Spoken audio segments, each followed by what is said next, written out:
करता हूँ मेरा करना स्वीकार। चर्चा स्थल पर जितने गुरु भाई बहन हैं और मेरी आवाज जहाँ तक जा रहे हैं तमाम भाई बहन के चरण पर प्रणाम करता हूँ मेरा करना स्वीकार। जय जय।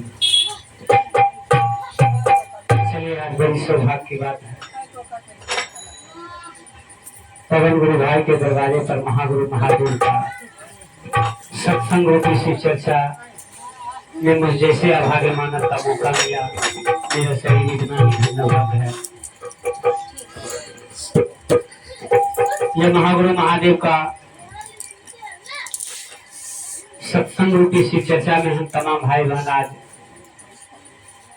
ये गोता लगा रहे हैं। यही समझिए कि ये मानव का शरीर उद्धार हो रहा है। लोग कहते हैं कि मानिए तो देव नहीं तो पत्थर है। अनेक तरह की पत्थर है। एक पत्थर ऐसा है जो हम आप उस पत्थर पर पैर देकर चलते हैं, और एक पत्थर ऐसा है जो उस पत्थर को हम आप पूजते हैं। तो पत्थर पत्थर में भेद है, कोई पत्थर है कोई प्रेत है। वही बात है मानव में कि मानव मानव में भेद है, कोई मानव है तो कोई प्रेत है। और मानव पर जब अत्याचार होता है तो परमात्मा किसी न किसी रूप लेकर के आता है मानव को उद्धार करने के लिए, फिर भी मानव समझ नहीं पाता है। बहुत ऐसे लोग हैं, बहुत ऐसे ज्ञानी हैं जो कहते हैं कि पहले सतयुग था, उसके बाद आया त्रेता युग, उसके बाद आया द्वापर, उसके बाद आया कलयुग।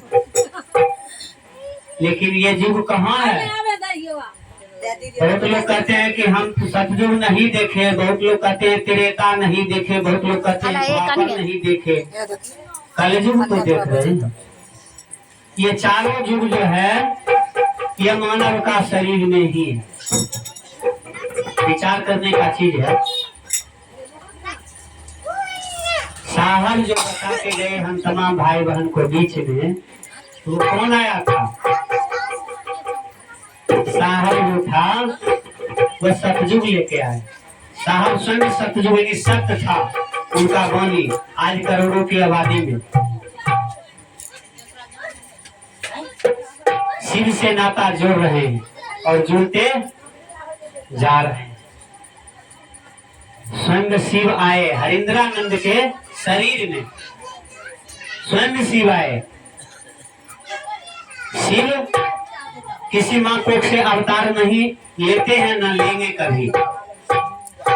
वो किसी के शरीर में ही प्रवेश करके आते हैं मानव को उद्धार करने के लिए। हम आपको पहचान नहीं आता है कि आए थे परमात्मा हमारा आपका उद्धार करने के लिए, लेकिन हम आप पहचान नहीं पाए। इसीलिए लास्ट में कह के गए, लास्ट में चलते चलते कह के गए मानव को, अरे क्या देख रहे हो, चलना है तो चलो, कहाँ? तो शिव की ओर हम तो जा रहे हैं।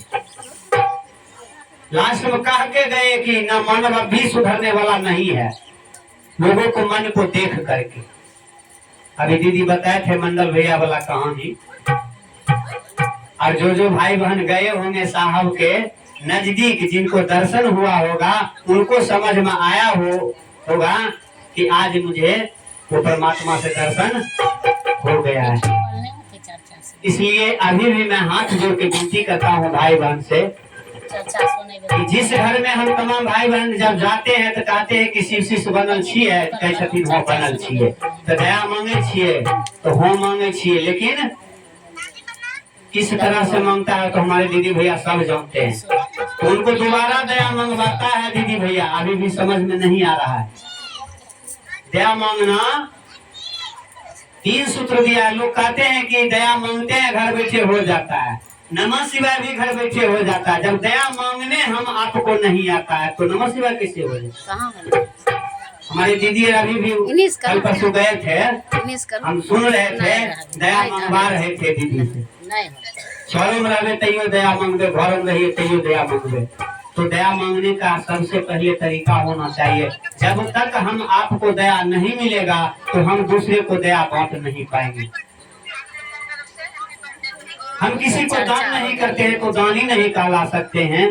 दया किसी के ऊपर हम बरसाए नहीं तो हमको दया नहीं मिल सकता है। तो कैसे हमको दया मिलेगा और कैसे हम दया कर रहे हैं? इसीलिए साहब कह के गया कि मानव अभी भी नहीं सुधर रहा था कि चलते चलते कह के गया चलो शिव की ओर हम जा रहे हैं, इसको चलना है चलिए। पहले साहब को जब शरीर में थे तो हरेंद्रानंद कहते थे। आप साहब क्यों कहते हैं? दीदी का पुतौ भी साहब कहते हैं, दीदी का बेटी भी पुतौ कहते हैं, दीदी का बेटा भी साहब कहते हैं। साहब का मतलब क्या होता है? साहब एक ही है, ऊपर वाला, नीचे कोई साहब है नहीं। इसलिए ये सत्संग है महागुरु महादेव का सत्संग की शिव चर्चा में हम आप सरोवर में गोता लगा रहे हैं और यही मानव का उद्धार होता है। जो जो गुरु भाई बहन अभी यहाँ बैठे हुए हैं अपने मन में विचार करिएगा कि खूब टेंशन में आए होंगे घर से, यहाँ बैठ जब गए 5 मिनट के बाद आपका सारा टेंशन जो है तो दूर हो जाता है। किसके दया से?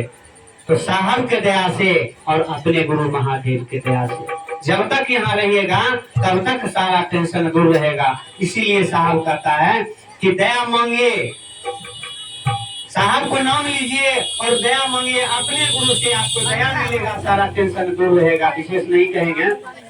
तो दया मांगना है तो शांत से मांगिए, शांति भाव में, और भिखारी बन के दया मांगिए। दया मिले तो किसी व्यक्ति को बताइए।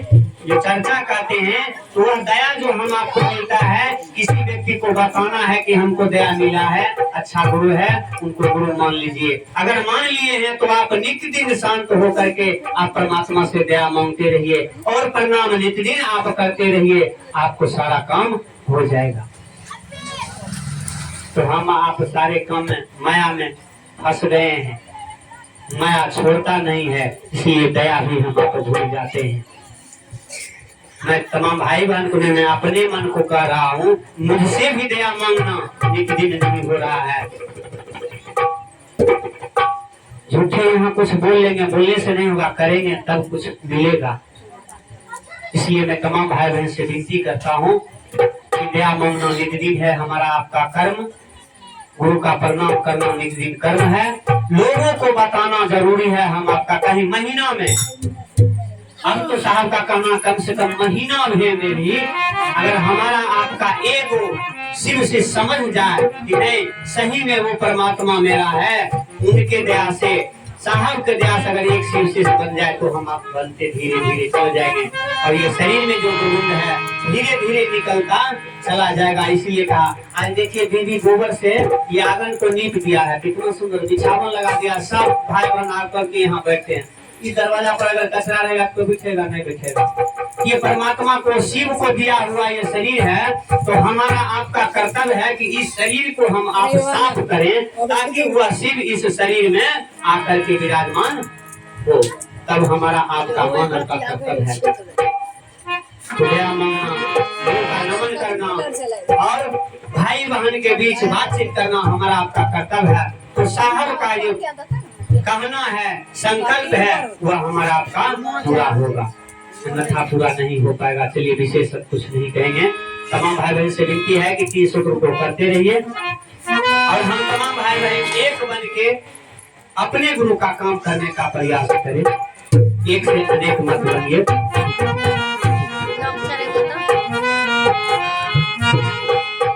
साहब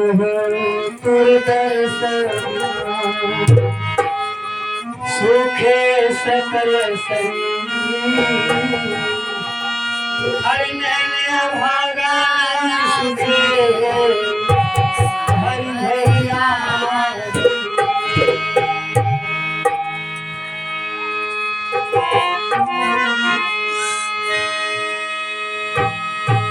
भजन में तमाम भाई बहन साथ देने का प्रयास करेंगे।